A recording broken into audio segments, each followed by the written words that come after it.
Assalamualaikum warahmatullahi wabarakatuh. Perkenalkan, nama saya Anggita Anggraini dengan NPM 24160511102 dari REK B. Di sini saya akan sedikit mengulas sebuah masalah yang telah saya temukan mengenai ketahanan nasional. Jadi di sini saya menemukan sebuah contoh tentang ketahanan nasional, yaitu mengenai pengaruh globalisasi di era Gen Z. Jadi seperti yang kita ketahui, Gen Z itu sekarang rentan terhadap pengaruh budaya asing yang dapat mengikis identitas nasional mereka.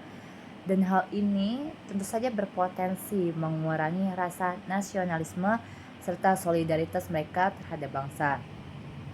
Jadi, mengenai hal ini, perlu adanya solusi untuk meningkatkan ketahanan nasional mengenai pengaruh globalisasi di era Gen Z sekarang.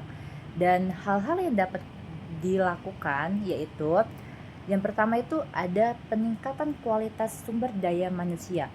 Hal ini dilakukan dengan cara pelatihan dan pendidikan. Dengan hal ini, kita dapat mengembangkan program pelatihan yang relevan untuk meningkatkan keterampilan serta pengetahuan generasi muda, khususnya Gen Z sekarang ini. Kualitas sumber daya manusia yang baik itu tentu saja akan membantu Indonesia bersaing di pasar global. Selanjutnya, ada pengembangan ekonomi berkelanjutan dengan cara diversifikasi ekonomi. Hal ini dilakukan dengan cara mendorong pengembangan sektor-sektor baru dan mendukung usaha mikro kecil dan menengah atau UMKM untuk menciptakan lapangan kerja dan mengurangi ketergantungan pada sektor tertentu. Ekonomi yang kuat dan berkelanjutan dapat meningkatkan ketahanan nasional. Selanjutnya ada kolaborasi dengan konten kreator.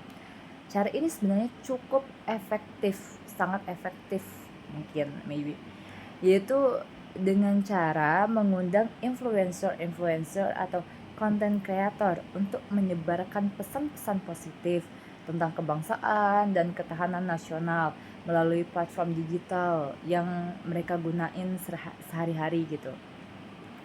Hal ini sebenarnya cukup efektif karena di zaman sekarang kan orang-orang sudah sebagian besar menggunakan media sosial sebagai sarana hiburan ataupun tempat mereka melakukan hal-hal yang mereka sukai.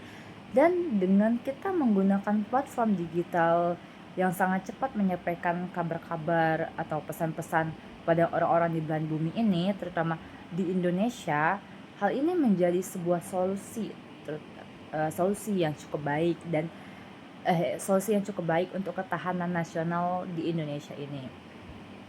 Sekiranya hanya itu yang bisa saya sampaikan mengenai contoh masalah dan solusinya untuk ketahanan nasional di Indonesia ini.